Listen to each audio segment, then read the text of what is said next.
छत्तीसगढ़ का सियासी पारा इन दिनों चढ़ा हुआ है। पहले राहुल गांधी का दौरा, उसके बाद केंद्रीय मंत्री ज्योतिरादित्य सिंधिया का दौरा होना है। नागरिक उड्डयन मंत्री ज्योतिरादित्य सिंधिया शनिवार को छत्तीसगढ़ दौरे पर आ रहे हैं। भारतीय जनता पार्टी की तरफ से बताया गया है कि नागरिक उड्डयन मंत्री रायपुर में बजट कार्यक्रम और पार्टी की गतिविधियों में शामिल होंगे।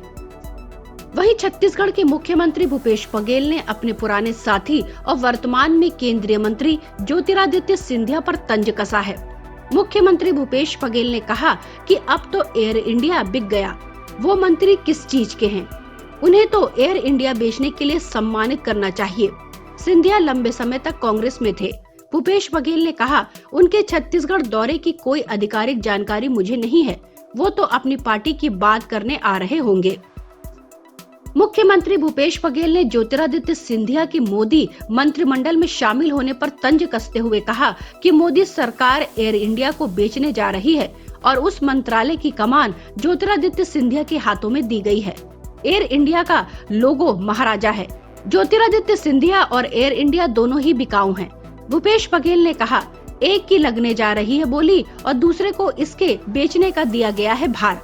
मोदी सरकार के दूसरे कार्यकाल में पहले कैबिनेट विस्तार में ज्योतिरादित्य सिंधिया को दिया गया नागरिक उड्डयन मंत्रालय। ज्योतिरादित्य सिंधिया कांग्रेस का साथ छोड़कर भारतीय जनता पार्टी में शामिल हुए थे। उनके भारतीय जनता पार्टी में शामिल होने और मध्य प्रदेश कांग्रेस विधायकों को तोड़ने के बाद कमलनाथ की सरकार गिर गई थी। ज्योतिरादित्य सिंधिया ने कांग्रेस में अपनी अनदेखी का आरोप लगाया था।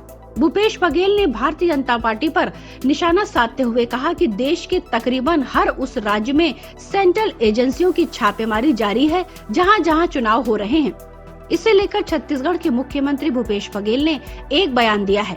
उन्होंने मीडिया से चर्चा के दौरान कहा, आप लोगों ने देखा होगा क्रिकेट में 11 खिलाड़ी होते हैं, कई बार 2 अंपायर भी खेल रहे होते हैं, तो भारतीय जनता पार्टी कभी अकेले चुनाव नहीं लड़ती।